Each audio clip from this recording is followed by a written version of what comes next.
তো বন্ধুরা দেখো, ছেলের জন্য কিন্তু একটু টিফিন রেডি করছি। আর এখন কিন্তু অনেকটাই তোমার সকাল হয়ে গেছে। তো এখন বাজে হচ্ছে তোমার ওই 11টার মতন। আর আজ কিন্তু বুধবার, আর এখন থেকেই ব্লগটা স্টার্ট করছি। তো আজকে একটু ছেলেকে একটু তোমার ম্যাগি দিয়ে একটু চাউমিনের মতন করে দিচ্ছি। এই চাউমিনটা খেতে কিন্তু ও বেশ ভালোবাসে।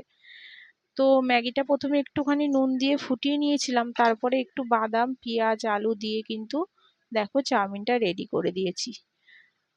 তো ওপর দিয়ে দেখো একটু সস দিয়ে দিলাম। তো এটা নিয়েই চলে যাবে। আর ওকে কিন্তু ঘরোয়া টিফিন খুব একটা আমি করে দিই না, কারণ একদমই ঘরের টিফিন করে দিলে না একদম খেতে চায় না। অল্প সামান্য খেয়ে আর আবার তোমার টিফিনে যা থাকবে তাই কিন্তু নিয়ে চলে আসবে।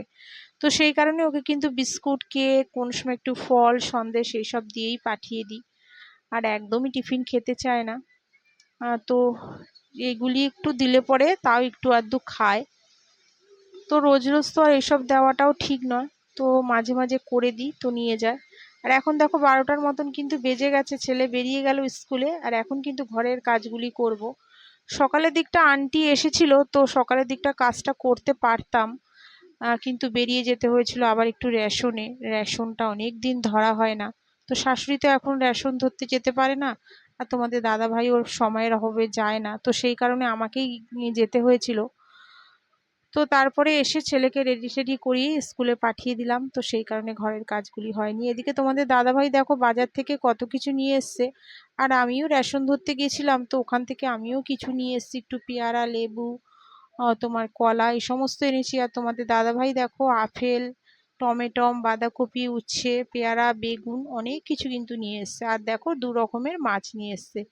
এদিকে নিয়ে এসছে ভেটকি ভোলা, আর এদিকে নিয়ে এসছে তোমার লোটে মাছ। তো আজকে 2 রকমের কিন্তু মাছটা করব। আর অনেক দিন লোটে মাছ খাই না।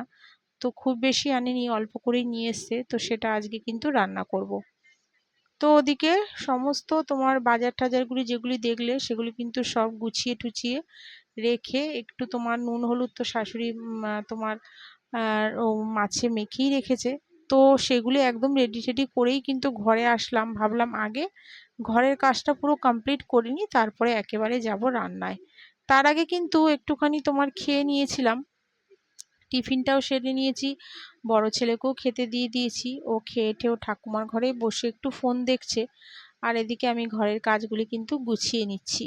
তো সকালের দিকটাই ঘরের কাজগুলি করতে পারলে বেশ ভালো হয়, কিন্তু সব সময় তো সময়ের জন্য হয় না। আর ছেলে তো স্কুলে গেলে পরে তোমাদের বলি কিভাবে যে সময়গুলি চলে যায়। তো সেই কারণে এক এক সময় হয়, আবার এক এক সময় হয় না।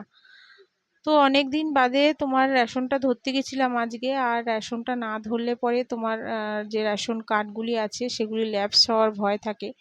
তো সেই কারণে কিন্তু মাসের রেশনটা বেশিরভাগই আমি তোমার ওই 10-12 তারিখের মধ্যে তুলে আনি। তো এবারে শরীরটা খারাপ হওয়াতে তোমার রেশন ধরতে যেতে পারিনি, তো আজকে কিন্তু গেছিলাম। তো এদিকে ঘরের কাজগুলি দেখো মোটামুটি কমপ্লিট করে, কিছু জামা কাপড় ছিল চেয়ারে, তো সেগুলি ভাঁজ করতে পারিনি। তো এখন কিন্তু দেখো সেগুলি একটু ভাঁজ করে নিলাম। আর কিছু জামা কাপড় বাইরের দিকেও মেলা রয়েছে, তো সেগুলি এখনো শুকায়নি। তো ওগুলি পরে শুকিয়ে গেলে ওগুলি আবার নিয়ে আসবো। তো যে কটা তোমার শুকিয়েছে সেগুলিই কিন্তু দেখো ভাঁজ করে করে রেখে দিচ্ছি। আর ছেলের আজকে তো পিটির ক্লাস ছিল, তো পিটির ড্রেস পরেছে। তো প্যান্টটা ভাঁজ করে রেখে দিলাম। আর জামাটা কিন্তু একটু ধুয়ে দেবো, কারণ প্রতিদিন তো পরে যায়, একটু ঘাম গন্ধও হয়। তো সেই কারণেই জামাটা কিন্তু 2 দিন বাদে বাদে একটু ধুয়ে দিই। আর এদিকে ঘরের কাজটা কমপ্লিট করে দেখো চলে এলাম আবার তোমার ব্যালকনিতে, যে আমার গাছগুলি রয়েছে। আর গাছ তো জানো, তোমাদের তো বলি গাছ আমার ভীষণ পছন্দ। আর এখানে 3খানা তোমার ফুলের গাছ রয়েছে। তো এই গাছগুলি আমি তোমার এরকম ভাবেই কিন্তু মাঝে মাঝে পরিষ্কার করি। আর এই জল টল দিয়ে দেখো আজকে একটুখানি ধুয়ে নিচ্ছি, কারণ প্রতিদিন জল দিই। তো তো এখানে একদম মাটি মাটি ভর্তি হয়ে যায়। তো সব সময় তো পরিষ্কার করা হয় না, তো 3-4 দিন বাদে বাদে কিন্তু পরিষ্কার করি। তো সেগুলি তো তোমাদের সঙ্গে সবসময় শেয়ার করতে পারি না। তো আজকে ভাবলাম একটু তোমাদের সঙ্গে শেয়ার করি। আর গাছকে শুধু ভালোবাসলেই তো হয় না বলো, গাছের চারপাশটা কিন্তু পরিষ্কার রাখতে হয়। তো সেই কারণে কিন্তু তোমার এটা কিন্তু তোমার 2-3 দিন বাদে বাদেই পরিষ্কার করে নিই। আর রেগুলার তো এখানে ঝাড় দিয়ে পোছা টোছা হয়। তো আজকে ভাবলাম একটু ভালো করে পরিষ্কার করে নিই। দেখো গাছগুলি কিন্তু মাঝে মাঝে বেশ ভালো ফুল হয়, আবার এক এক সময় হয় না। আর আমার জানো তো গাছ এতই মানে পছন্দ, কিন্তু জায়গার অভাবের জন্যে বেশি গাছ রাখতে পারি না। আমার খুব ভালো লাগে গাছ। তো আমি মানে যখন ভেবেছিলাম যে কোনোদিনও যদি বাড়ি করতে পারি তো একটু বাগান ঠাগান করব, কিন্তু তোমাদের দাদাভাই যখন বাড়ি করলো তখন কিন্তু সেরকম জায়গা ঠায়গা একদমই রাখতে পারিনি। একদম তোমার যেই জায়গাটা আমাদের বাড়ি হয়েছে একদমই খুব ছোট জায়গা পেয়েছে। তো সেই কারণে সেরকম বাগান টাগান কিছুই করতে পারিনি। তো যাই হোক, একটুখানি পরিষ্কার করে নিলাম, করে ঠুরে আবার গাছগুলি জায়গা মতন রেখে দিলাম। তো চলে এলাম দেখো এবার রান্নায়। ঘরের কাজগুলি তো আগেই কমপ্লিট করে নিয়েছি, কিছু কাঁচা ধোয়া আছে, রান্না টান্না হয়ে যাওয়ার পরেই সেগুলি করব। তো দেখো ভোলা ভেটকিটা কিন্তু রান্না করছি। এটা প্রথমে ভেবেছিলাম ভোলা মাছ, তো তারপরে তোমাদের দাদাভাই কিন্তু খাওয়ার সময় বলল যে না, এটা হচ্ছে ভোলা ভেটকি। তো যাই হোক, মাছগুলি দেখো একটুখানি কড়া করে ভেজে নিলাম। তো এবার একটু দিলাম একটা গোটা পেঁয়াজ, একটু অর্ধেক টমেটো আর 2 কোয়া রসুন দিয়ে কিন্তু দেখো এটা একটু কষিয়ে নিয়ে একটু নুন, হলুদ, শুকনো লঙ্কার গুঁড়ো, জিরের গুঁড়ো আর একটু হলুদ দিয়ে কিন্তু ভালো করে দেখো কষিয়ে নিলাম। একটু সামান্য পরিমাণে দিয়ে দেবো মিষ্টি, দিয়ে দেখো ভালো করে কিন্তু একটু কষিয়ে নিচ্ছি। তো ভেটকি মাছটার করব ঝাল, আর এই ভেটকি মাছের ঝাল খেতে কিন্তু বেশ ভাল লাগে। আর নামানোর সময় একটু সামান্য ধনেপাতা দিয়ে দেব। দেখো ভালো করে কষিয়ে নিচ্ছি, তেলটা কিন্তু ছেড়ে গেছে, এবারে দিয়ে দেবো জল। আর এদিকে তোমার দেখো ঝোলটা ফুটে গেছে, তো এবার কিন্তু মাছগুলি দিয়ে দিলাম। ঝাল করব তো সেই কারণে বেশি কিন্তু ঝোল রাখিনি, একটু গায়ে মাখা করব। মোটামুটি দেখো হয়ে এসছে, এবার কিন্তু নামিয়ে দেবো। আর দেখো মাছটা কিন্তু পুরো রেডি হয়ে গেছে, নামানোর আগে একটু ধনেপাতা দিয়ে দিয়েছিলাম।